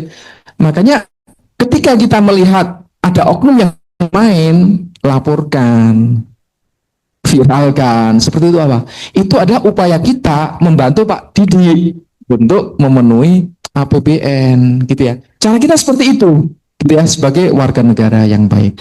Mungkin seperti itu, Bu. Pak, terima kasih Pak Arief atas ilmunya. Nah, saya kembali lagi bertanya kepada Pak Didi dan juga nanti kepada Mas Reza ya. Sejauh ini, kalau kita melihat transaksi digital yang sudah ada, yang masif dengan berbagai macam platform dan kemudahan mengaksesnya, ada nggak Pak permasalahan yang pernah Bapak tangani akibat dari transaksi digital yang kelewat masif ini, pembayaran pajak yang harusnya di cheating gitu Pak? Ke sana sebenarnya transaksi teman-teman kan bisa dipecah dulu beberapa kategori. Pertama mungkin akhirnya kan ada yang melalui marketplace ya, ada yang melalui Tokopedia, Shopee, maaf disebutnya apa ya, Shopee, Tokopedia dan seterusnya. Maka kemudian dengan adanya PMK 50 tahun 2025 ini yang kemarin tadi, PMK 37 maaf, 37 yang 50 terkait itu ya apa namanya aset kripto, PMK 37 tahun 2025, harapannya yang sebelumnya dibayarkan sendiri oleh pelaku-pelaku usaha yang menitipkan barangnya ke Shopee, Tokopedia dan seterusnya nanti dibayarkan lewat mereka. tarifnya kan meskipun tarifnya PPh 0,5% ini juga menjadi bagian yang nanti nggak usah store sendiri dari yang transaksinya melalui marketplace. Tapi kemudian ada juga yang sebenarnya mereka melakukan proses penawaran advertising melalui nah itu kalau kemudian transaksinya langsung ke mereka, nah sebenarnya sih itu menjadi kewajiban dari mereka pribadi. Kalau mereka altruisnya tinggi, keinginan untuk kemudian dia mau membayarkan pajaknya sesuai dengan kondisi sebenarnya, ya kita juga dari Direktorat Jenderal Pajak, dari negara juga enak nih menerima karena dia akan menyetorkan dengan kondisi yang sebenarnya. Nah ini yang sebenarnya agak kesulitan Bu Indri dan teman-teman semua, karena ini sama seperti halnya mereka yang jualan yang tidak berdikkat tapi dia ada di pasar. Nah di pasar kemudian mereka kan akhirnya kan tradisional, mereka berdagang langsung, mereka kemudian tanam, makanya kemudian harusnya konsep pasar itu juga harus dibikin banyak orang di desa biasanya. Nah, sebenarnya memang karena lihat ini kok tertariknya beli, sebenarnya hampir yang tadi yang mereka mengiklankan melalui Instagram, melalui TikTok atau Facebook yang sebenarnya transaksinya tidak melalui marketplace, ini sebenarnya transaksi langsung. Nah, ini yang beberapa hal yang memang agak kesulitan. Kita sih berharap dengan self assessment itu berharap akan semakin tinggi. Ini yang sebenarnya lebih lepas di sana. Meskipun sebenarnya kalau kita melihat ini kan PPh tadi dan PMK 37 tahun 2025, sementara di kalau tidak saya lupa PMK 60 tahun 2022 ya, jika mereka perdagangannya melalui kita ada di seperti ini Amazon itu Alibaba bisa atau enggak lah, ini mereka kan nitip ini akan ditunjuk sebagai pihak lain untuk melakukan pembukaan PPN. Karena PPN pada saat transaksi nah kan konsumsinya ada di dalam dan itu mereka untuk membuat PPN. Sementara kalau PPh jelas siapapun nanti yang berdagang akan dikenal di sana. Dengan kondisi yang seperti ini kita berharap pemasukan dari teman-teman yang berdagang nanti bisa diamankan. Ya, kita cuma berharap untuk yang di luar market tapi mereka mengiklankan ini juga menjadi bagian, karena iklanan di TikTok, Instagram kan tidak semata-mata barangnya, jasa juga ada di sana. Kemudian misalnya akan untuk kemudian bagian apa terminal disiapkan. Ini yang biasanya sering lepas di situ. Kita bisa mengidentifikasi pasien cuma 10 juta tapi saya 2 juta ini dari mana? Mungkin kan terus kan mesti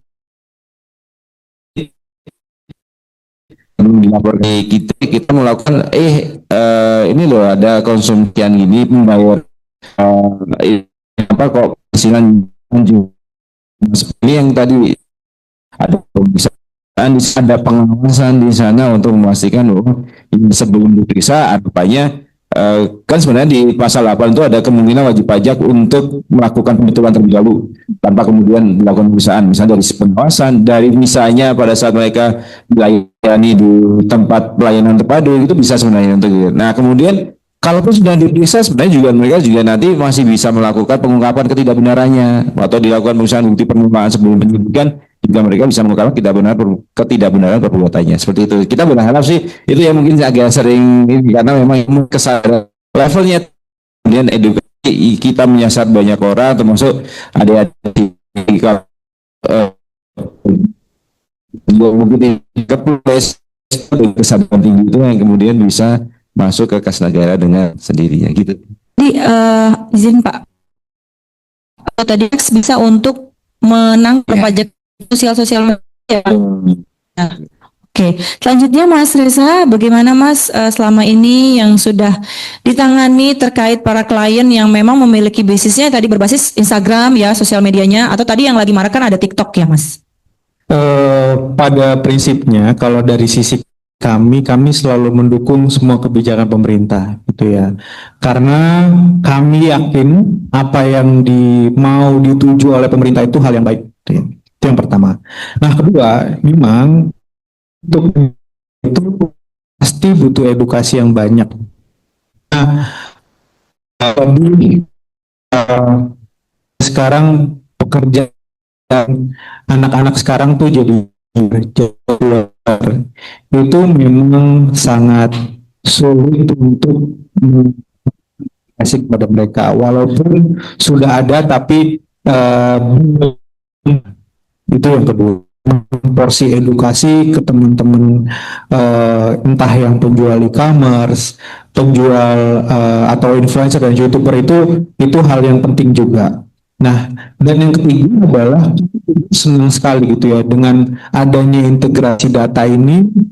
Jika dari kami sudah melakukan edukasi dan dari sisi wajib pajak masih enggan, ada surat, saya sebut surat cinta dari DJP, akhirnya nggak mau wajib pajak itu patuh. Walaupun memang sedikit terpaksa untuk patuh, tapi tujuan kesenangan sendiri bagi kami karena pasti dan adanya surat itu, ya itu menjadi afirmasi juga bahwa bagi kami bahwa oh kemarin kami udah bilang ya untuk rapi pembukuannya atau pencatatan rapi, tapi kan memang nggak mau seperti dulu aja ya, dan dia dapat surat cinta gitu. Jadi hal-hal itu yang buat kami dengan adanya perbaikan administrasi pajak menjadi lebih digital, ada penggabungan 21 proses bisnis ini, kami berharap kedepannya itu dari sisi konsultan gitu juga menjadi lebih mudah gitu ya, karena apa yang dilihat oleh Pak Didi itu di sisi Cortex itu kami juga katanya sih sama ya, karena saya nggak pernah lihat nih dari sisi dalam seperti apa. Katanya sama tuh yang dilihat oleh sisi wajib pajak juga. Tetapi yang udah kelihatan adalah kalau di sisi Cortex, kita kelihatan teknik kita berapa banyak gitu. Walaupun memang kadang kami cek datanya masih kotor banget gitu ya, deposito juga masuk, tabungan masuk, dan mungkin depositonya udah di break tapi datanya masih tetap muncul di Cortex gitu. Tapi ya itu kan bagian dari transformasi yang perlu kita dukung teman di DJP sendiri gitu sih. Oke, terima kasih Mas Reza. Saya kembali lagi kepada audiens yang memiliki pertanyaan terkait topik transformasi pajak kita pada hari ini. Mungkin teman-teman semua sebagai pelakunya juga, atau bahkan di sini kalian ada yang memiliki usaha ya, yang juga pengen dikonsultasikan sama Mas Reza di sini. Boleh ya kita langsung bertanya. Panitia ada yang ingin pertanyaan? Masih belum ada. Oke, kita lanjut lagi. Oh, oke, udah ada satu. Alhamdulillah, boleh dibantu mic-nya? Boleh disebutkan nama dan juga asal institusinya ya. Cik, baik, sebelumnya terima kasih atas kesempatannya. Perkenalkan, nama saya Syafri Azami dari S1 Akuntansi. Saya ingin bertanya kepada dari baik pihak DJP maupun dari pihak RDN. Dari penerapan Cortex sejauh ini selama hampir 8 bulan ini berarti ya, mulai dari 2025, sejauh ini itu perkembangannya itu dari segi wajib pajaknya apakah berdampak positif dalam melaksanakan kewajiban membayar pajaknya, atau justru semakin mereka itu kayak terkendala karena softwarenya masih belum matang, atau ada dampak positifnya? Mungkin itu aja yang ingin saya tanyakan. Ya, terima kasih. Boleh langsung dijawab sama Didi? Terima kasih. Siapa namanya Mas? Javi ya, dari S1 Akuntansi. Javi ya, oke. Terima kasih Mas. Memang Cortex di awal-awal mungkin Mas Reza juga merasakan ya Mas ya. Ada teman-teman juga kesulitan untuk kemudian jangankan akses, tapi alhamdulillah dengan sudah lewatnya semester 1 ini semuanya sudah dimudahkan. Nah ini menarik sih sebenarnya kalau kata teman-teman tadi ditanyakan apakah sudah memudahkan. Seharusnya sudah, dengan adanya Cortex ini ada beberapa keuntungannya. Satu, kemudian mereka omnichannel, jadi sebenarnya mereka juga ya bisa dengan misalnya nanti ke kantor manapun, nggak perlu ke kantor di mana. Misalnya dulu saya kalau punya KTP di Surakarta gitu kan, Nah, itu harus ke KPP Surakarta tadi untuk kemudian melakukan administrasi. Tapi sekarang di KPP terdekat, misalnya sekarang ada di sini, nanti KPP Wonoarenya aja cukup di sebelahnya. Kemudian dari situ kemudian sudah mendekatkan di sana. Meskipun kemudian ada beberapa hal yang memang masih dibutuhkan KPP, terutama untuk melakukan perubahan identitas. Sebenarnya kalau teman-teman sudah terdaftar di NIK-nya, email dan nomor handphonenya, itu sebenarnya sudah bisa lakukan aktivasi. Kalau sebelum sudah aktif sebenarnya mudah. Nah, ketika memang ternyata email dan nomor handphone sudah berubah, sebelumnya nggak tahu, nah itu harus ke KPP untuk memastikan di sana. Ini nah, yang lain-lain, kalau dulu kan banyak aplikasi untuk pelaporan desa, di verifikasi 4 ayat 2 sendiri. Nah, ini cukup dengan nanti melalui situ data kan beberapa apa namanya upload XML filenya untuk kemudian memudahkan jika datanya lebih dari di sana dan kemudian dia melakukan. Nah, bahkan sekarang diberikan fasilitas deposit jika kemudian ada uang yang memang ini cadangan nih, saya transaksikan. Kalau PPH tadi disebutkan Mas Arief tadi, itu nanti kan bayarnya bulan depan tanggal 15. Transaksinya padahal terjadi di awal bulan ini 1 Agustus gitu. Tapi nanti kan batas waktu pembayaran tanggal 15 September. Maka mereka kemudian bisa didepositkan di untuk karena salah satunya di ya convenient waktu pembayaran itu adalah biasanya kalau orang dapat uang itu sudah bayar pajak. Kalau sudah masuk kantong, biasanya keluar kantongnya susah gitu. Apalagi kemudian kantongnya ke kantong lain lagi gitu kan. Harus ada izin yang lain. Nah, ini kemudahan ini termasuk nanti karena ini SPT tahunan kan belum dilaporkan ya. SPT masa mereka insya Allah sudah dimudahkan, sudah ada di sana. Terus kemudian penunjukan kuasa juga lebih mereka memberikan aksesnya kepada yang dikuasakan atau karyawannya untuk melakukan pekerjaan. Nah, ini arahnya seperti itu sehingga nah ini tentu saja semua itu kan dalam satu kesadaran yang bagus juga untuk melakukan distribusi, misalnya pemberian kuasa, memberikan akses kepada karyawannya sesuai dengan kebutuhan. Siapa yang melakukan drafting, siapa yang melakukan siapa yang melakukan pembagian hasilnya. Perusahaan besar itu bahkan sistem yang mereka miliki dengan Cortex, sehingga kemudian ketika penerbitan faktur pajak pun secara otomatis generate juga seperti itu. Ya, jadi bagaimana pasti jawaban? Oke. Ada yang lain yang pertanyaan untuk diskusikan, silahkan untuk angkat tangannya. Masih belum ada, saya lanjut ke perbincangan kali ini. Barang-barang dari luar negeri. Tadi Pak Didi sempat singgung kalau belinya dari Amazon ya. Termasuk kalau menurut saya sih kalau Amazon udah jelas siapa pembayaran pajaknya gitu. Kalau ada jenis barang lain Pak yang pernah dibeli menggunakan transaksi digital. Kalau zaman saya dulu tuh ada Kaskus ya Pak gitu. Yang memang orang bisa masuk beli terus ya dalam kategori menggelap. Jauh mana proteksi seperti itu? Nah, sih sebenarnya kalau sebenarnya pengaturan di WDG dari Direktorat Jenderal juga dan yang dari tapi harinya gini,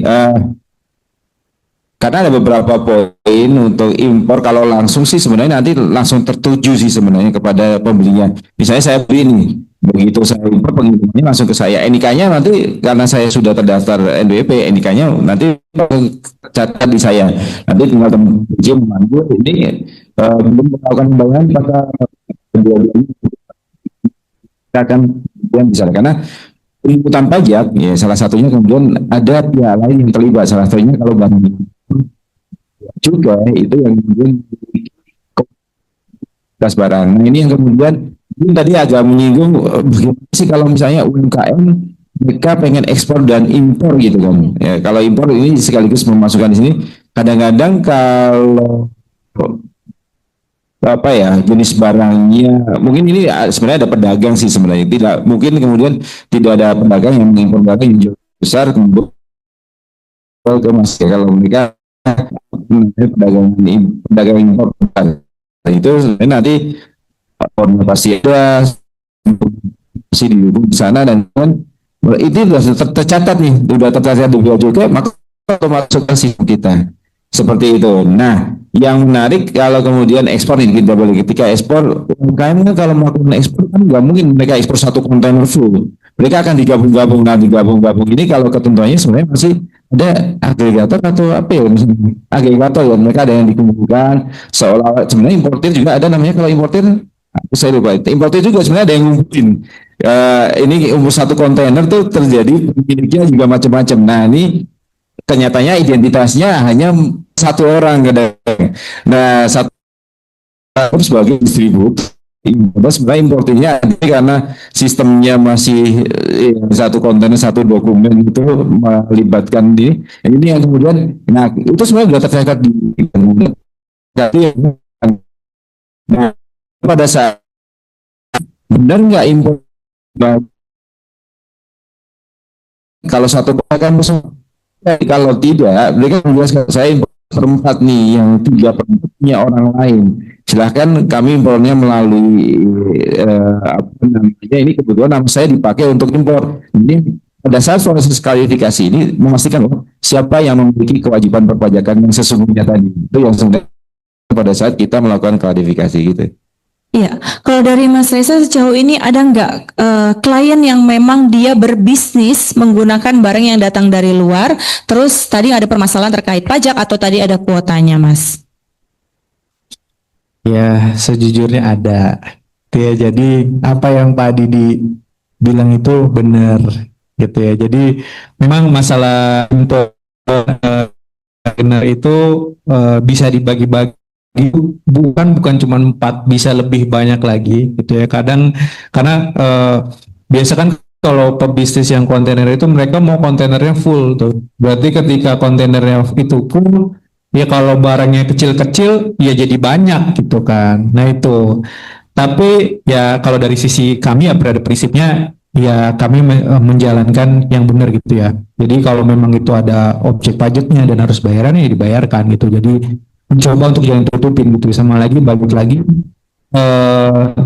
karakteristik pengusaha juga penting. Kalau memang kita pengen going concernnya panjang gitu ya, pasti mereka ya akan ya kalau beban negara biarin gitu. Dan banyak pun sekarang pengusaha mereka tidak membayarkan pajaknya besar, tapi mungkin mereka memilih menggunakan zakat atau wakaf gitu ya, karena buat mereka itu lebih wise, jadi lebih bijaksana karena mereka bisa mendistribusikan keuntungan mereka itu melalui lembaga keagamaan. Itu juga banyak karena kalau kita lihat tren filantropi juga meningkat sebenarnya dalam beberapa kesempatan gitu yang saya dengar, memang orang Indonesia itu filantropinya cukup besar gitu. Jadi ya mereka lebih senang ke sana, sama yang kayak Pak Arif sampaikan bahwa daripada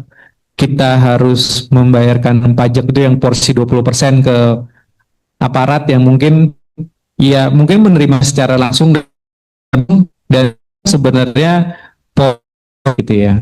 Mereka ya udah daripada itu saya ya udah ke hal-hal yang lebih baik lah dari sisi agama gitu sih. Oke, terima kasih Mas. Pada Pak Arif, Pak ketika bicara tentang barang-barang yang banyaknya di negara tentang datangnya investor yang juga pasti sebenarnya kalau dari sektor perpajakan kita akan lebih banyak dong Pak pemasukannya. Tapi kan juga terkait ada identitas dari barang negara kita sendiri yang juga mau kita pertahankan. Secara teori nih Pak, ya secara makro gambarannya cukup baikkah gitu untuk kita selalu mengundang barang-barang dari luar negeri itu masuk gitu, atau oke, silahkan gitu, tapi secara teoretikal mungkin Bapak ada yang mau diajarkan kepada kami untuk mempertahankan juga identitas produk kita sendiri. Terima kasih Bu Indri. Jangan Oke, terkait dengan serban barang dari luar negeri, khususnya Cina yang biasa ya. So, enggak pernah dalam satu bulan itu, tahun lalu kalau nggak salah, itu barang dari Cina paling banyak ke Indonesia itu dalam bentuk skincare. Cina, skincare dari Cina itu pernah itu dalam bulan itu naik luar biasa, gitu ya. Jadi bagaimana kita menghadapi situasi yang seperti ini? Rezim ekonomi Indonesia itu sudah mendeklar bahwa kita itu bebas, ya enggak? Kurs kita kalau kita lihat itu kan juga bebas ya, maksudnya mengambang. Makanya kalau kita lihat di berita itu kan kadang naik, kadang turun seperti itu ya. Itu menunjukkan bahwa kita itu ekspor impor itu nggak ada intervensi dari pemerintah. Nah, bagaimana kaitannya dengan situasi ya gitu ya? Terus, ketika masuk kita itu sebenarnya kilo yang masuk, kita lihat lebih dalam apakah itu barang konsumsi doang gitu ya. Kalau misalkan bisa banyak barang yang sifatnya barang modal, misalkan mesin, kan banyak juga barang yang dari Cina, optimis itu produk di Indonesia dengan menggunakan barang yang baru saja kita impor dari Cina, gitu ya. Nah, cuma permasalahannya setelah si Trump, kenal semua, Donald Trump ya, menerapkan tarif yang super tinggi terhadap Cina kemarin, banyak sekali barang-barang konsumsi yang seharusnya masuk ke Amerika itu masuk ke Indonesia. Gitu ya. Akibatnya awalnya Indonesia itu barang modal yang masuk ke Indonesia dari Cina itu banyak konsumsi konsumtif. Nah, ketika konsumtif yang ini tidak bagus, tidak bagus. Kenapa? Kita kalau di luar negeri terus defisit PDB akan turun, gitu ya. Tapi ini adalah sedang konsumsi masuk ke Indonesia. Itu bisa kreativitas kita. Ya, kok bisa ya ada kayak gitu nggak di Shopee atau di Tokopedia kan kita sering tuh, gitu ya, casing handphone gitu ya.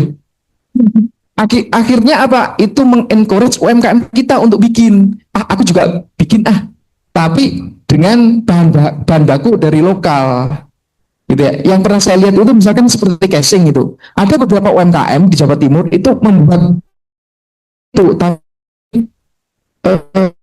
kulit kelapa yang apa istilahnya? Batok kelapa. Coba kreativitas gitu ya. Kreativitas. Namun menurut saya juga membatang seperti barang pertanian harus dibasong. Kenapa? Pertanian di Cina itu berefisien. Kita penuh masalah ya, penuh masalah sehingga kalau misalkan ada buah-buahan kayak gitu ya, buah-buah kita jelas kalah. Nah, makanya di sini pemerintah harus hadir itu di isu-isu yang seperti ini menurut saya gitu ya. Ini jadi bukan masalah perpajakan juga ya. Tapi ini merupakan langkah ya Pak, langkah dari kita sebagai warga negara Indonesia juga nggak selalu konsumtif terhadap barang asing dan kita mampu untuk menciptakannya sendiri gitu. Oke, silakan Bapak. Sedikit tambah sebenarnya ada korelasinya dengan juga kita ya, sustainable economy ya, karena bagaimana juga kan UMKM tadi kan bisnis sebenarnya. Nah, UMKM ini harus dijaga agar mereka tetap bisa melanjutkan kegiatan, karena semata sekedar UMKM sebenarnya juga di apa kelola teman-teman. Kalau kita bilang kok pengangguran juga, mereka sektor informal yang kemudian itu informasi diciptakan oleh kemudian yang UMKM itu apa? Mereka juga harus selalu melakukan kegiatan-kegiatan yang bisa membawa ini tidak saja ke antar kota, tapi bisa ke lokal negeri juga, karena ini yang juga menjadi bagian untuk ya kita ingat krisis ekonomi tahun 98 itu sebenarnya UMKM sendiri yang kemudian masih bisa menopang ini, karena bank-bank kan pada waktu itu kan ini, tapi UMKM kita bisa bertahan, dan mudah-mudahan UMKM ini dengan fasilitas, akan juga fasilitas-fasilitas yang diberikan dari pemerintah yang lainnya, kemudahan ekspor, kemudahan untuk juga menjadi untuk bagaimana sustainability di Indonesia. Siapapun teman ini ada industri yang nanti aja di Indonesia internasional. Ya, ini seperti itu. Oke, teman-teman. Kemudian saya berikan kesempatan untuk bertanya, Bu. Membantu paniknya. Iya. Boleh perkenalkan dirinya, Bu. Ya, selamat siang. Saya April dari pajak.com. Nah, izin bertanya dengan Pak Arief gitu dari segi akademisi dan juga Mas Reza mungkin dari praktisi terkait dengan implementasi PMK 37 mengenai pemungutan pajak UMKM melalui marketplace. Saat ini kan pemerintah sedang menggodok aturan teknisnya, Pak. Dari segi akademisi, apa sih Pak masukan untuk pemerintah agar ekosistem dari pajak digital ini terus berlanjut gitu, mengingat beberapa ikuti seminar para pelaku e-commerce juga meminta semacam benefit gitu ya, karena sudah membantu pemerintah memungut pajak pengenalan, dan apakah mereka khawatirkan kompleksitas yang ada sehingga akhirnya nanti menimbulkan permasalahan perpajakan, mungkin sengketa dan lain sebagainya.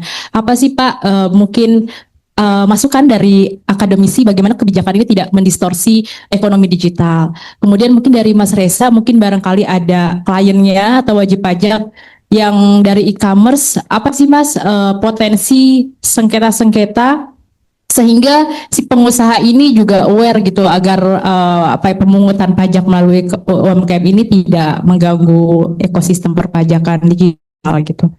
Terima kasih. Baik, cukup ya. Dan lebih dahulu. Ini kaitannya dengan upaya pemerintah sebenarnya. Sebenarnya ini adalah bagian dari bagaimana aku sebenarnya. Nah, ini ada satu sektor pajak dan sektor lain yang terlihat tidak terstruktur sehingga sulit dipajaki. Seringkali sektor yang tidak struktur ini menjadi tidak kena pajak. Akibatnya apa? Ketika sektor yang nggak terstruktur ini tidak dikenain pajak, akibatnya banyak orang berbisnis di sektor ini karena nggak kena pajak gitu ya. Akibatnya perilaku dari pebisnis pajak itu harus dikenakan kepada semuanya, mau di sektor apapun, mau di sektor informal maupun formal, mau di sektor yang sudah terstruktur dan terlihat maupun yang tidak terstruktur, semuanya harus kena. Konsep keadilan itu seperti ini, jadi semua kena gitu ya, semua kena. Nah, pajak ya selain aspek keadilan itu juga itu tadi tidak boleh sampai mengubah perilaku sehingga orang itu berusaha menghindari gitu ya, berusaha mencari celah. Caranya gimana? Pajak. Nah, ini menurut saya PMK 37 itu adalah upaya untuk menutup sektor itu tadi yang mungkin selama ini masuk dalam kategori hard to tax, sulit untuk dipajakin gitu ya. Kenapa? Karena banyak banget pelakunya dan pelakunya kemudian UMKM. Kalau UMKM dipajakin itu kan langsung jadi berita nasional gitu ya. Seolah-olah pemerintah tidak ini gitu ya. Tapi UMKM itu ada loh yang super besar. Bukan ada loh. Saya pernah melihat sendiri gitu ya. Ada loh perusahaan besar itu selalu ingin di UMKM. Gitu. Jadi ini bagian dari upaya mereka untuk menghindari pajak. Kenapa? Masuk dalam radar kantor pajak. Jadi mereka stay di UMKM. Udah loh.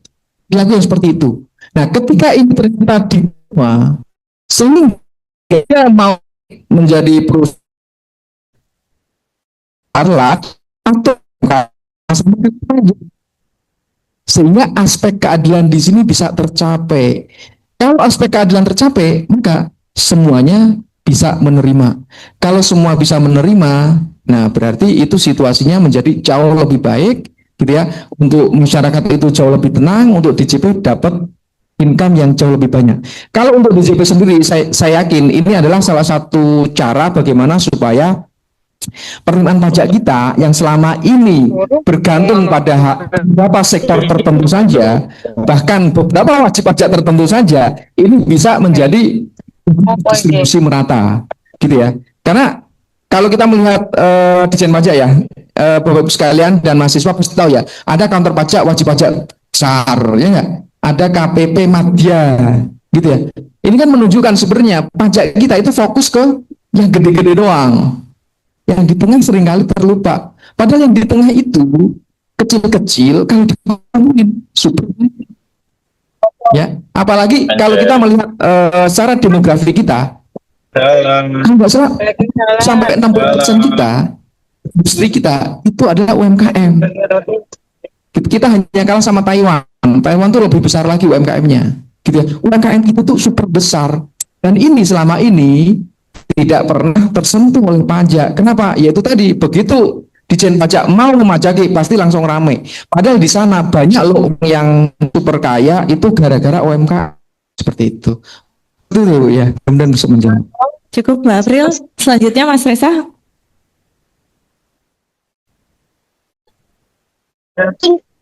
Nah, jadi kalau jokes ini, jadi kalau kita baca di mengenai definisi penghasilan, itu kan pajak itu pertama ada salah satunya ada bersifat memaksa dan lainnya adalah tidak menerima imbalan secara langsung.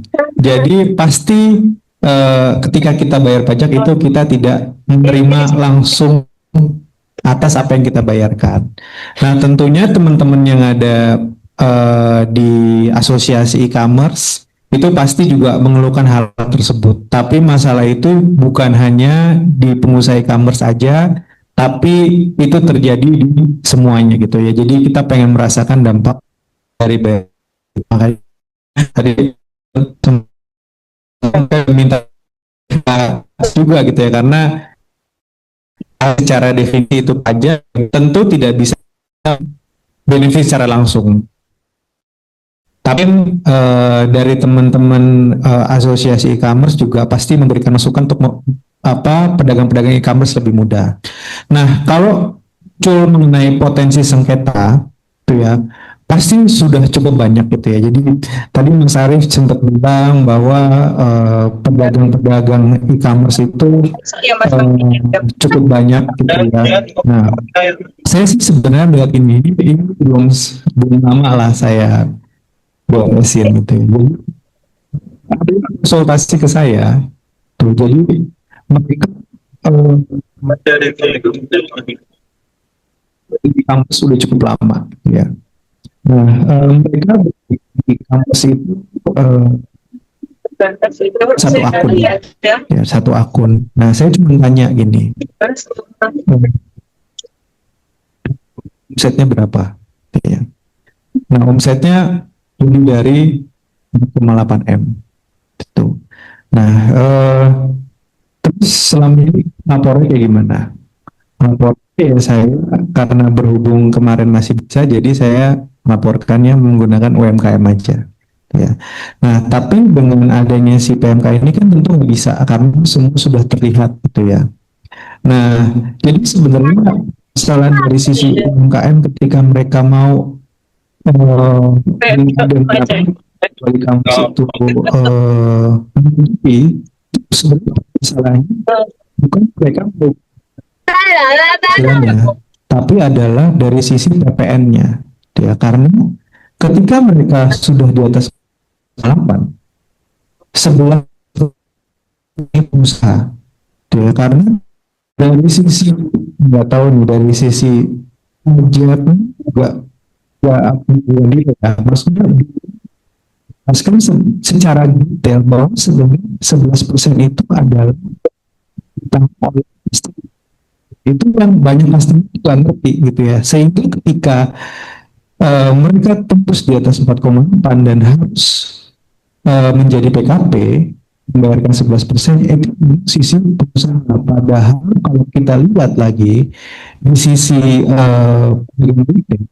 budget banget ya, dan mereka itu hanya bergantung dengan masukan dan keluaran. Ya, sehingga kalau misalkan PPN masukannya itu salah atau mereka lintas bulan, itu seolah-olah itu mesti tanggung oleh tersebut gitu. Sebenarnya bukan pajak penghasilannya, tapi dari sisi PPN-nya yang masyarakat tuh bahwa sisi komer. Dan ketika persen misalkan satu pedagang di atas PKP dan harus menaikkan 11% mesti menurut PPN-nya, dia melihat dagang sebelah itu mereka masih sama.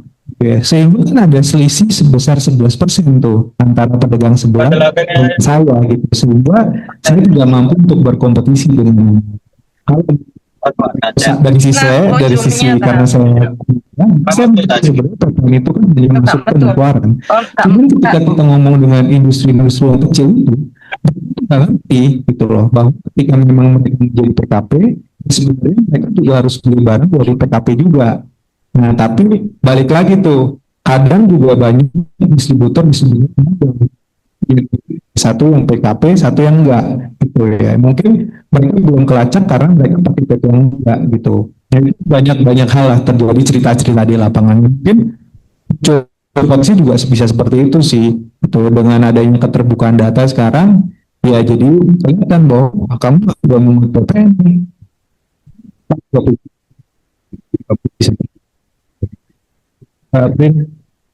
Silakan Pak Didi. Meskipun tidak ditanya, saya mau coba tanya menurut saya pribadi, karena apalagi dari media pajak.com, intinya sih sebenarnya gini, kalau kita baca di Undang-Undang KUP bahwa pajak itu tidak ada implementasi langsung yang diterima oleh pembayar pajak, tapi sebenarnya bagi pembayar pajak sebenarnya juga dia akan merasakan, tadi sudah disinggung sama Pak Sarif, bahwa nanti ada jalan yang lurus. Kalau industri besar nanti dia ditaruh di kawasan industri, ditaruh di kawasan ekonomi khusus, fasilitas tax holiday, tax loan dan lain sebagainya.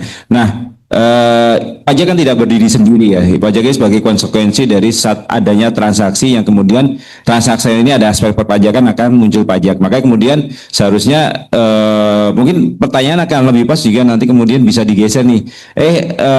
Kementerian teknis terkait kira-kira apa sih yang memberikan semacam fasilitas yang bisa memudahkan atau kemudian memberikan ruang bagi baik si marketplace maupun pedagang-pedagang yang nanti akan menempatkan barangnya di sana, yang nitipin barang di sana. Kira-kira kemudahan-kemudahan apa yang kemudian bisa difasilitasi oleh kementerian-kementerian teknis tadi untuk kemudian mereka juga akan berpikir bahwa oh ya nanti ada fasilitas-fasilitas yang tentunya lebih memudahkan mereka bergerak di bidang digital, kemudian bergerak dengan apa namanya di sektor yang lain manapun juga yang bisa dimasukin sama mereka. Nah ini penting karena bagaimanapun juga kementerian mereka untuk memberi data begitu fasilitas ini oh ya kayak kait dengan kripto. Aset kripto ini kan sebenarnya di bawah Bapepti, di komoditas, dianggap komoditas. Begitu kemudian ia bergeser ke OJK, maka kemudian kan dia di sana akhirnya teman-teman OJK yang nanti yang kemudian melakukan pengawasan. Nah ini yang ketika bergeser ini otomatis nanti sektor teknisnya juga yang kemudian harus melindungi itu, memberikan fasilitas ini dan hal-hal yang memudahkan mereka melakukan kegiatan di sana. Gitu sih menurut saya pribadi ya. Ya, Pak Didi. Baik, tadi sudah banyak sekali yang kita diskusikan. Ya, para penanyanya juga menanyakan beberapa hal yang memang harus dipersiapkan negara ke depannya, memperbaiki regulator, atau tadi ada pendapat-pendapat lainnya dari konsultan. Saya ingin meminta kalimat penutup yang juga bisa memberikan motivasi Bapak Ibu kepada terutama kepada siswa ya Bapak-Bapak. Dari ketiga sumber, mohon ya, ada nggak yang ingin harusnya negara ini lebih bergerak jauh lebih aktif lagi terkait pemungutan pajak seperti itu, atau mungkin dari arah perbaikan sistemnya? Silahkan Bapak-Bapak. Dari Pak Arief dulu, boleh? Oke, ini mayoritas mahasiswa ya. Jadi Einstein itu pernah ngomong bahwa the most difficult thing in the world is taxation. Ya, Einstein orang paling pintar sedunia kan, ya nggak saat ini gitu ya. Itu dia pernah ngomong, pajak itu hal yang paling susah bagi dia, gitu ya. Artinya apa? Artinya kalau bagi kita, kalau kita tahu tentang pajak, maka kita termasuk orang yang sedikit itu, termasuk orang yang cerdas seperti itu ya. Memahami sesuatu yang challenge, manfaat buat kita. Pada paham tentang pajak itu, maka kita benar gitu ya, mewajibkan kita tenangkan secara tepat. Selain itu, kita juga bisa benar-benar mendapatkan hak perpajakan kita secara proporsional. Karena hak perpajakan kita itu sebenarnya banyak sekali. Tadi disinggung oleh Pak Didi, ada fasilitas perpajakan yang sebenarnya super banyak sekali. Dan dalam 10 tahun terakhir kemarin, pemerintah itu bisa dikatakan ngasih jor-joran mengenai fasilitas pajak. Sayangnya, di antara kita yang tidak tahu fasilitas-fasilitas pajak itu. Makanya untuk kalian semua, generasi penerus, menurut saya, memahami tentang pajak itu bukan sesuatu yang merugikan. Justru akan sangat menguntungkan bagi kalian semua. Begitu, Bu. Silakan Pak Didi. Baik, kalau itu kita kembali ke digitalisasi teks ini memudahkan teman ini nanti ketika berusaha itu kemudian yakinlah memang ketika semuanya ada aspek perpajakan, ada juga aspek yang sebenarnya nanti dikeluarkan pemerintah untuk memberikan fasilitas-fasilitas kemudahan perpajakan sekalipun itu, termasuk misalnya sekarang ada fasilitas tidak dikenakan PPN ketika kita membeli apartemen atau rumah. Ini sebenarnya kalau dimanfaatkan kan sebenarnya menjaga daya beli masyarakat juga tetap selalu terpenuhi. Nah, agar hal tersebut juga jangan sungkan-sungkan untuk datang ke kantor pajak menanyakan segala hal.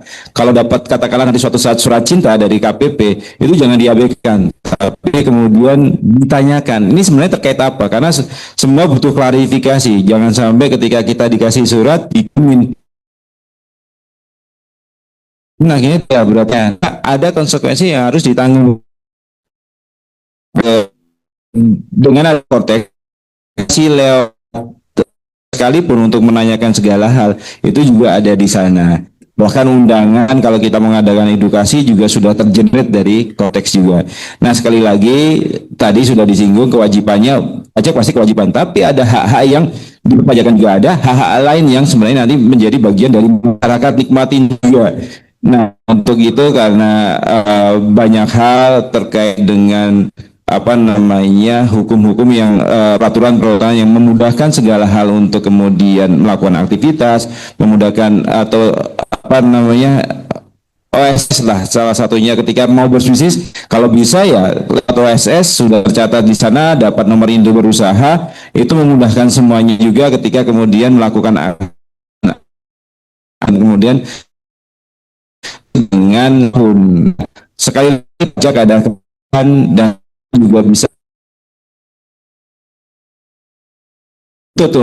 yang kita di urusan bisa menjadi keniscayaan buat teman-teman ini untuk apa ya, sehingga bermanfaat untuk sebesar-besar kemakmuran rakyat. Itu sih sebenarnya.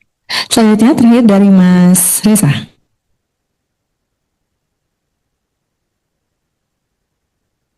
Nah, mungkin kalau dari teman-teman pasti teman-teman yang di sini itu punya interest mengenai perpajakan. Nah, kalau saya sendiri gitu ya, ketika perpajakan itu saya jadi setengah aturannya seperti apa, setengah konsepnya seperti apa.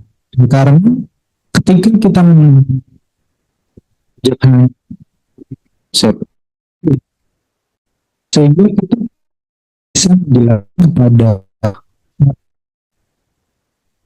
harus gini dong, misalkan kita lebih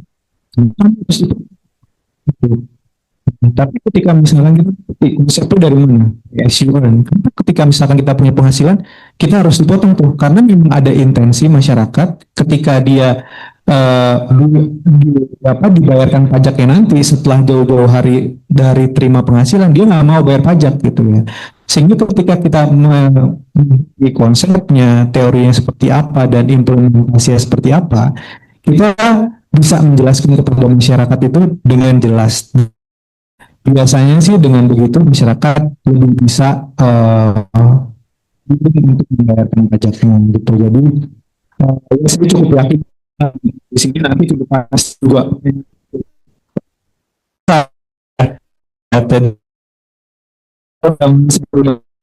persen pajak Dari BJ.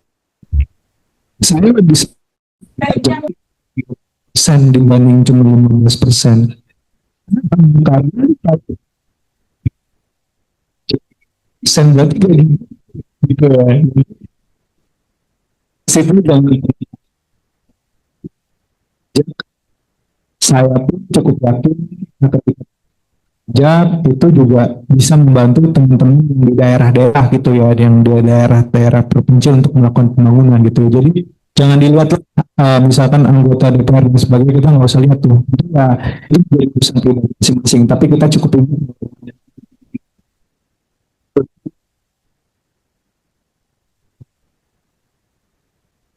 Mbak Indri.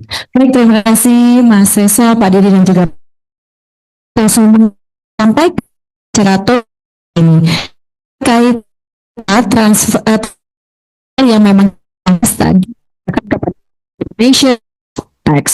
Nah, harapannya dengan transaksi digital ini pemungutan pajaknya juga jauh lebih mudah. Kita dari sisi masyarakat juga akan meningkatkan willingness to pay our tax dari sisi sistem pemerintah yang juga akan jauh lebih baik lagi. Jadi kedua arah kepatuhan serta regulasi yang jauh lebih baik ini akan memberikan hubungan positif nanti ke depannya. Menyampaikan sistem teks yang digitalisasi, salah satunya tadi dari web application Cortex, tentunya semua usaha pemerintah ini akan berjalan lancar ke depannya dengan adanya partisipasi kita sebagai masyarakat mendukung adanya digitalisasi dalam pembayaran pajak. Sekian untuk acara talk show hari ini, saya Indri pamit undur diri. Wassalamualaikum warahmatullahi wabarakatuh. Acara saya kembalikan kepada MC.